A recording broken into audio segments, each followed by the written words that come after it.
కృపగల దేవుడు మన ప్రభు అయిన యేసయ్య పరిశుద్ధ నామంలో కూడి వచ్చిన మీ అందరికీ నా హృదయపూర్వకమైన వందనాలు తెలియజేస్తున్నాను. కొద్దిసేపు దేవుని మాటలు విందాం. పరిశుద్ధ గ్రంథము నుండి మొదటి పేతురు పత్రిక 4వ అధ్యాయము 1-2 వచనాలు చదువుకుందాం. మొదటి పేతురు పత్రిక 4వ అధ్యాయము 1-2 వచనాలు. క్రీస్తు శరీరమందు శ్రమపడును గనుక మీరును అట్టి మనస్సును ఆయుధముగా ధరించుకొనిడి. శరీరమును శ్రమపడినవాడు శరీరమందు జీవించు మిగిలిన కాలము ఇక మీదట మనుజాశలను అనుసరించి నడుచుకొనక దేవుని ఇష్టానుసారముగానే నడుచుకొనున్నట్లు పాపము జోలికి ఇక నేమియు లేక యుండును. ప్రార్థన చేసుకుందాం. ప్రభువా నీకు వందనాలు. ఈ దినం మీరు మాకు అనుగ్రహించిన లేఖనాన్ని బట్టి నీకు వందనాలు. నిలవబడి నేను అశక్తుడను. ఈ లేఖనాన్ని నీ బిడ్డలకు వివరించే జ్ఞానం నాకు లేదు. నీ సిలువ చాటును మమ్మల్ని మరుగుపరిచి నీ మాటలు మాకు వినిపించి వాటిని మా హృదయాల్లో భద్రపరుచుకొని నీ లేఖనానుసారంగా జీవించే కృప మాకు అనుగ్రహించి మహిమ పొందమని మా ప్రభు అయిన యేసయ్య పరిశుద్ధ నామంలో అడిగి వేడుకొనుచు ప్రార్థిస్తున్నాను మా పరమ తండ్రి, ఆమెన్. ప్రియమైన దేవుని బిడ్డలారా, అపోస్తలుడైన పేతురు గారు చాలా చక్కగా దేవుని మాటలను వివరించారు. ఏమిటి ఆ మాటలు అని మనం ఆలోచన చేస్తే, క్రీస్తు శరీరమందు శ్రమపడ్డాడు కనుక మీరును అట్టి మనసును ఆయుధముగా ధరించుకొనుడి. క్రీస్తేమో శరీరమందు శ్రమపడ్డాడు. నీవేం చేయాలి? ఆయనకిలాగా ఒక చెక్క సిలువ చేసుకొని ఊరమట భుజం మీద వేసుకొని కొరడాలతో కొట్టించుకొని ఉమ్మేయించుకొని ముళ్ళ కిరీటం పెట్టుకొని గుద్దించుకొని వెళ్ళటం కాదు. చాలా చక్కని విషయాలు అపోస్తులైన పౌలు గారు రాశారు. ప్రియమైన దేవుని బిడ్డలారా, క్రీస్తు శరీరమందు శ్రమపడ్డాడు. కానీ నీవైతే ఏం చేయాలంటే, మీరు అట్టి మనసును అంటే శ్రమానుభవం కలిగిన మనసును ఆయుధముగా ధరించుకొనుడి. శరీర విషయంలో శ్రమపడిన వాడు శరీరమందు జీవించు మిగిలిన కాలము, గుర్తుపెట్టుకోండి. శరీరమందు శ్రమపడినవాడు శరీరమందు జీవించు మిగిలిన కాలము ఇక మీదట మనుజ ఆశలను అనుసరించి నడుచుకొనక.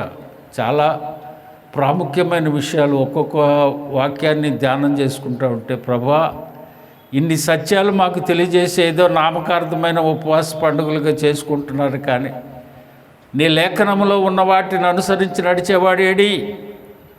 కనిపించటం లేదు. నీ మనసును ఆయుధంగా ధరించుకొని నీ శరీరమందు జీవించు. ఆ జీవించి ఉన్నంత కాలము ఏమంటుంది వాక్యము? ఇక మీదట మనుజ ఆశలను అనుసరించి నడుచుకోవద్దు.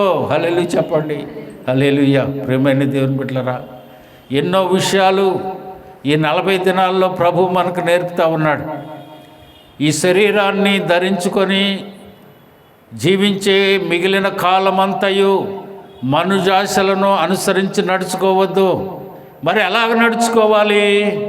దేవునికి ఇష్టానుసారముగా నడుచుకున్నట్లు పాపము జోలికి ఇక పోవద్దు. హల్లెలూయా చెప్పండి.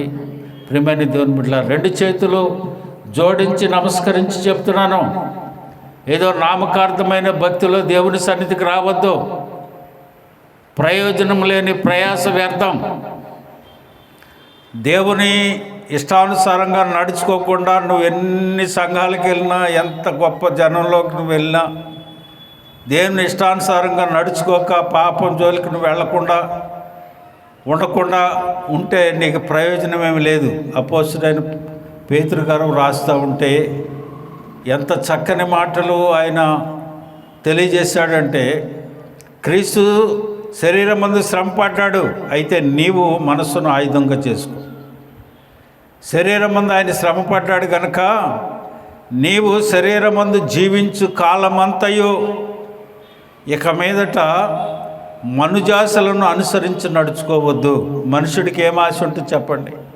ఈ లోకంలో సంపాదించాలని, మంచి ఉద్యోగాలు చేయాలని, మంచి మేళలు కట్టుకోవాలని, మంచి పిల్లలను దేవుడు ఇవ్వాలని, మంచి కోడళ్ళు ఇవ్వాలని, మంచి అల్లుళ్ళు ఇవ్వాలని, మనకు చక్కని భవంతులు కావాలని, చక్కగా కారుల్లో తిరగాలని మనిషి ఆశలు ఇవన్నీ దేవుని వల్ల పుట్టినవి కాదు, దేవుడిచ్చేవి కాదు. ఇవన్నీ ఏంటి? శరీరాశ, నేత్రాశ, జీవపు డంబం. కానీ అది దేవుని వలన పుట్టింది కాదు. మీరు నడుచుకోవాలి దేవునికి ఇష్టానుసారంగా. నడుచుకోవాలంటే పాపం జోలికి ఇక వెళ్ళొద్దు. హల్లెలూయా చెప్పండి.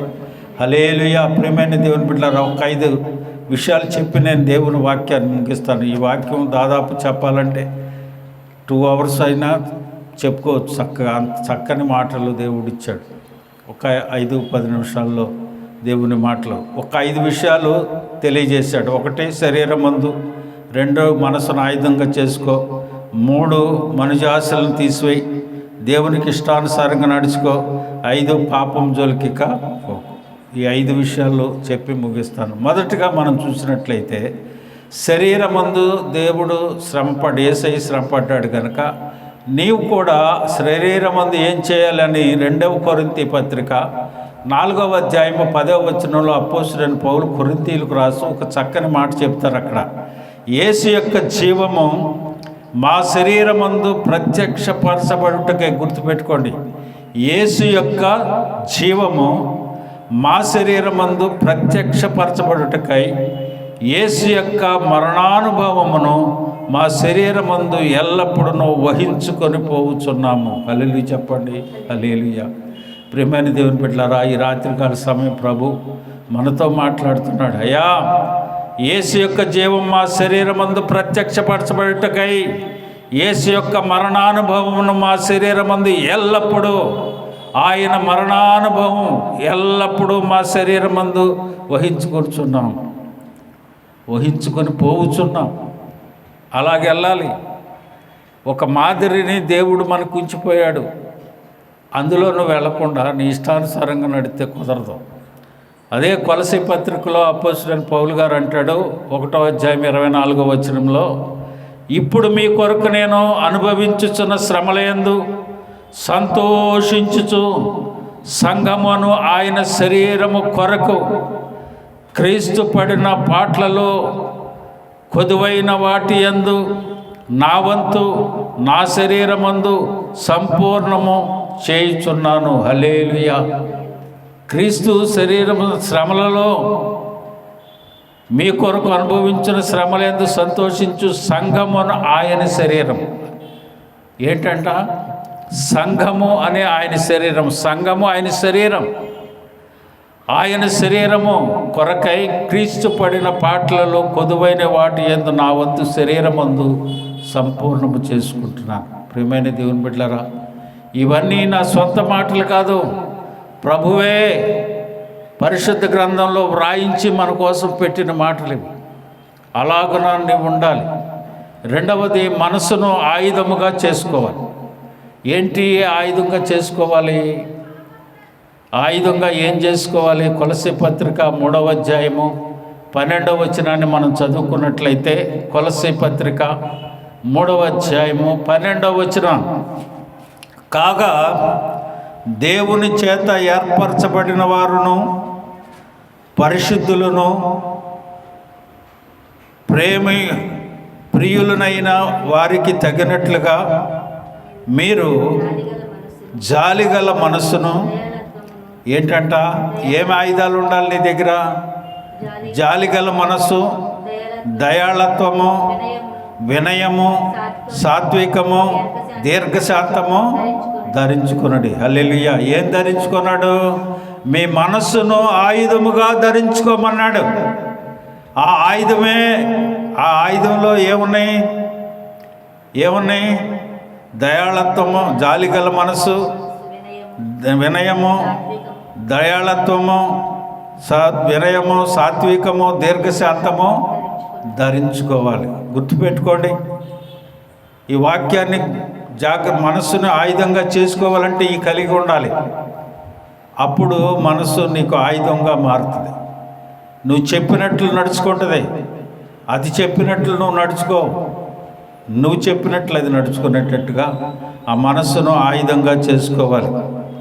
చూడండి, మనస్సును ఆయుధంగా చేసుకోకపోతే అది అడియాసలకు పోద్ది. మనసు అడియాసలు కలిగి పోవుట కన్నా ఎదుట ఉన్న దాన్ని అనుభవించటం మేలని ప్రసంగి చెప్తాడు. ఈ మనసుకి కోరికలు ఎక్కువ, ఈ మనసుకి లేనిపోయిన ఆలోచనలు ఎక్కువ. అందుకని యేసు ప్రభు వారు కంటే ముందుగా వచ్చిన యోహాను కూడా మారు మనసు పొందండి అని చెప్పాడు. యేసు ప్రభు వచ్చి కూడా మారు మనసు పొందండి అని చెప్పారు. అలాగనే అపోస్తులు కూడా సువార్తను ప్రకటించేటప్పుడు మారు మనసు పొందండి అని చెప్పాడు. ఎందుకంటే మనసు నీకు ఆయుధంగా మారాలి. హల్లెలూయా. కనుక ప్రియమైన దేవుని బిడ్డలారా, ఈ రాత్రికాల సమయం దేవుని వాక్యాన్ని వింటున్న నీవు నీ మనస్సును ఆయుధంగా చేసుకో. శరీరమందు దేవుని కొరకు శ్రమపడలాగున నీ మనసును ఆయుధంగా చేసుకో. మూడవది, మనము మనుజాసలను కోరుకొనవద్దు, మనుజాసలకు లోపడవద్దు. యాకోబు అంటాడు చూడండి, యాకోబు పత్రిక 4వ అధ్యాయము 2వ వచనం. మనుజాసలు, మనుషుడు దేని కొరకు ఆశపడతాడు? ఇహలోకపరమైన వాటిని ఆశపడతాడు. 90% విశ్వాసులు కూడా దేవుని సన్నిధికి వచ్చినప్పుడు ప్రార్థించేది కూడా వాటి గురించే. నాకు ఆ సమస్య ఉంది, నాకు ఈ సమస్య ఉంది, నాకు అనారోగ్యం ఉంది, నాకు ఇంట్లో పరిస్థితులు బాగోలేదు, నా పిల్లలు పరిస్థితులు బాగోలేదు, ఇవే కోరుకుంటాం. మనుజాసలు ఇవే. కానీ దేవుడు ఆశపడేది ఆయన ఇష్టానుసారంగా ఉన్న, ఆయన చిత్తానుసారంగా నడుచుకోవాలని. నీవు అడగక మునిపే దేవుడు నీ అక్కర్లు ఎరిగినవాడు. నీకేమివ్వాలో ఆయనకు తెలుసు. కానీ అది మరిచి నీవు దేవుడు చెప్పినట్లు వినకుండా నువ్వు చెప్పినట్లు దేవుడు వినాలని కోరుకుంటున్నావు. అలాగనే చూడండి, మనుజ ఆశలు కాక చూడండి, యాకోబు 4:2లో మీరు ఆశించుచున్నారు కానీ మీకు దొరకట్లేదు, నరహత్య చేయుదురు, మత్సరపడుదురు కానీ సంపాదించుకొనలేరు, పోట్లాడుదురు, యుద్ధము చేయుదురు కానీ దేవుని అడగనందున మీకేమియో దొరకట్లేదు. హల్లెలూయా చెప్పండి. హల్లెలూయా. ప్రియమైన దేవుని బిడ్డలారా, ఈ లోకంలో చిరకాలము జీవించి ఉండలేం. ఏమవుతుందో తెలియదు. ఈ దినమే మంది, రేపు మంది కాదు. రేపు వచ్చే సంవత్సరం ఈ కోడికలు జరుగుతాయో లేదో మనకు తెలియదు. మనం ఉంటామో లేదో మనకు తెలియదు. రేపేం జరుగుద్దో తెలీదు. ప్రభు ఎప్పుడు వస్తాడో మన పోకడెప్పుడు మనకు తెలియదు. అందుకని సిద్ధపడి ఉండాలి సంఘం. హల్లెలూయా. కనుక ప్రియమైన దేవుని బిడ్డలారా, మనుజాసలను విసర్జించి దేవుడు కోరుకున్నట్టుగానే ఉండాలి, దేవుడు ఆశించినట్లుగా ఉండాలి. భక్తిహీనుల ఆశ నిరర్ధకమగుద్దని ఏబు చెప్తాడు. భక్తిహీనులు ఆశపడినట్టు జరగదది. నీవు భక్తి కలిగిన వ్యక్తిగా ఉన్నా నువ్వు ఆశించింది దేవుడు నీకు అనుగ్రహించాలంటే నీవు దేవుని చిత్తానుసారంగా నడవాలి. ఆయన చెప్పినట్లు నడవాలి. ఆయన ఆజ్ఞలను వినాలి. ఆయన ఏం చెప్పాడో వాటిని అనుసరించి నడవటానికి సిద్ధపడి ఉండాలి. 4వదిగా దేవునికి ఇష్టానుసారముగా నడుచుకోవాలంట. హల్లెలూయా. దేవునికి ఇష్టానుసారంగా. మొదటిది, శరీరమందు ఆయన ఏ రీతిగా శ్రమపడ్డాడో ఆ రీతిగా నువ్వు కూడా శరీరమందు శ్రమపడటానికి సిద్ధపడి మిగిలిన కాలంలో నువ్వు రెడీగా ఉండాలి ఇహలోకపరమైన వాటి విషయం వచ్చి. 2వది, మనస్సును ఆయుధంగా చేసుకోవాలి. 3వది, మనుష్య ఆశలకు లోబడకూడదు. 4వది, దేవునికి ఇష్టానుసారంగా మనం ఉండాలి. ఎబ్రీ పత్రిక 11:6 అంటాడు, విశ్వాసం లేకుండా దేవునికి ఇష్టడై ఉండట అసాధ్యము అని. మొదటగా దేవునికి నువ్వు ఇష్టడుగా ఉండాలంటే ఏముండాలి? నీలో విశ్వాసం ఉండాలి. విశ్వాసము లేకుండా దేవునికి ఇష్టడై ఉండుట అసాధ్యమని దేవుని వాక్యం సెలవిస్తూ ఉంది. అలాగనే రోమపత్రిక 14:18లో చెప్తాడు కదా, ఈ విషయమందు క్రీస్తుకు దాసుడైన వాడు దేవునికి ఇష్టడు. ఎవరికంట? ముందు దేవుని యందు విశ్వాసం ఉంచాలి. 2వది, దేవునికి ఇష్టడైన వాడు మనుషుల దృష్టికి యోగ్యుడై ఉంటాడో. క్రీస్తుకు దాసుడైన వాడు దేవునికి ఇష్టడు. యేసు దాసు, క్రీస్తు దాసు అని పెట్టుకుంటారు. కానీ ఆడు సారా కొట్లో ఉంటాడు, ఆడెక్కడో ఏ పాడు పనుల్లోనూ ఉంటాడు, ఏ ప్యాకెట్లోనూ ఉంటాడు. పేర్లు పెట్టుకోవడంలో కాదు, క్రీస్తుకు దాసులుగా ఉండాలి. ఆయన ఏం చెబితే అది చేసేవాడు. దాసుడు యజమానుడు ఏం చెబితే అది చేసేటట్టుగా ఉండాలి. అంతేగాని నేను ఇష్టానుసారంగా నడుస్తూ నేను క్రీస్తు దాసుని, యేసు దాసుని అంటే కుదరదు. నేను యేసు పాదాన్ని అని అంటే కుదరదు. పేర్లు పెట్టుకున్నంత మాత్రంలో దేవునికి ఇష్టడిగా ఉండవు. ఒకటి, దేవుని యందు విశ్వాసం ఉంచాలి. విశ్వాసం లేకుండా దేవునికి ఇష్టడై ఉండుట అసాధ్యమని దేవుని వాక్యం అంటుంది. రెండవది, క్రీస్తుకి దాసుడైన వాడు ఆయనకి ఇష్టడును, మనుషులందరి దృష్టికి యోగ్యుడట. హల్లెలూయా. అలాగనే సామెతలుగా అంటాడు, యథార్థంగా ప్రవర్తించేవారు ఆయనకి ఇష్టలు. విశ్వాసం కలిగిన వారు. రెండవది, ఆయన క్రీస్తుకు దాసులుగా ఉండేవాడు. మూడవది, యథార్థవంతులు. నాలుగవది, సామెతల గ్రంథం 12:22లో సత్యవర్ధనులు ఆయనకి ఇష్టలు. సత్యాన్ని ఎవరైతే అనుసరించి నడుస్తారో ఆయనకి ఇష్టలు. ఆయనకి ఇష్టలుగా ఉండాలంటే ఏం చేయాలి? విశ్వాసం ఉండాలి. ఆయనకి ఇష్టడుగా ఉండాలంటే ఆయనకి దాసులుగా ఉండాలి. ఆయనకి ఇష్టలుగా ఉండాలంటే యథార్థంగా ఉండాలి. ఆయనకి ఇష్టడుగా ఉండాలంటే సత్యవర్ధనలై ఉండాలి. సత్యాన్ని అనుసరించి నడిచేవాడు. ఈ రాత్రి దేవుని వాక్యాన్ని వింటున్న నీవు ఏ రీతిగా నీవు ఉన్నావో, ఈ దేవుడు ఈ దినాలలో మాట్లాడే మాటల్ని హృదయాన్ని కదిలించాలి. ఒక నూతనమైన తీర్మానంతో, ఒక నూతనమైన కార్యము మన పట్ల ప్రభు జరిగించలాగా ఉండాలి. ఏదో వచ్చాము వెళ్ళిపోవటం కాదు. ప్రభు కార్యం చేస్తాడని నిశ్చయంతో దేవుని సన్నిధికి వస్తే దేవుడు తప్పక కార్యాన్ని చేస్తాడు. తర్వాత చివరికి ఆయన అంటాడు, పాపము జోలికి ఇక పోకూడదు. గుర్తుపెట్టుకోండి, నువ్వు ఇష్టానుసారంగా నువ్వు పాపాలు చేసుకుంటా, దేవునికి ఇష్టంగా నడుచుకుంటా, దేవుని సన్నిధికి వచ్చి నేనేదో పరిశుద్ధుడిని అనుకోవటానికి వీల్లేదు. పాపము జోలికి ఇక వెళ్ళకూడదు. చూడండి, రోమాపత్రిక 6వ అధ్యాయం 6వ వచనము ఏమనగా, మనం ఇకను పాపములకు దాసులం కాకుండాటకు పాప శరీరము నిరర్ధకమక్కునట్లు మన ప్రాచీన స్వభావం ఆయనతో కూడా సిలువ వేయబడాలి. హల్లెలూయా. ఆ సిలువ వేయబడకుండా వేషధారిగా దేవుని సన్నిధికి వస్తే పాపంలోనే జీవిస్తూ ఉండటానికి వీల్లేదు. దేవుని వాక్యం స్పష్టంగా, సూటిగా, తేటగా మనతో మాట్లాడుతూ ఉంది. ఏమనగా, మనమే ఇక మీదట పాపమునకు దాసులము కాకుండాటకు పాప శరీరము నిరర్ధకమగునట్లు మన ప్రాచీన స్వభావము ఆయనతో కూడా సిలువ వేయబడాలి. పాపం జోలికి ఇక్కడ వెళ్ళట్లేదు. పాపము, నేను నీ ఎదుట పాపము చేయకుండానట్లు నా హృదయములో నీ వాక్యము ఉంచుకుందును అంటాడు. హల్లెలూయా. ఎవరి హృదయాల్లో అయితే వాక్యం ఉండదో, పాపం విషయంలో ఎవరు సిలువ వేయబడకుండా ఉంటారో, శరీరమందు ప్రభు సంపడినట్టు మనసును ఆయుధంగా ధరించుకోకుండా ఉంటాడు, వాడు లోకంలోనే జీవిస్తూ ఉంటాడు. చూడండి, చాలామంది ఏం చేస్తారు? ప్రార్థనలకు వెళ్ళరు, ఉపవాసాలు ఉంటారు, నీసు తినరు, చెప్పులు వేసుకోరు, దేవుని సన్నిధికి మాత్రం రారు. దేవుని వాక్యం కావాలి మనకి. దేవుని వాక్యం ఏం చెప్తుందో అది దాన్ని అనుసరించి నడవాలి. కానీ నువ్వు పూట మానేసినంత మాత్రంలో, చెప్పులు లేకుండా తినే మాత్రం, నీసు లేకుండా ఉంటే మాత్రం నువ్వేం పరమునకు చేరవు. లేఖనానుసారంగా జీవిస్తే వెళ్తావు. ప్రభు స్పష్టంగా ఈ రాత్రి మనతో మాట్లాడుతున్నాడు. శరీరమందు శ్రమపడి మనసును ఆయుధంగా చేసుకొని మనిజాసులకు లొంగకుండా దేవుని ఇష్టానుసారంగా ఉంటూ పాపం జోలికి వెళ్ళక ఉంటే ప్రభు నిత్య జీవము మనకు అనుగ్రహించును గాక. అందరూ తల్ల వంచండి.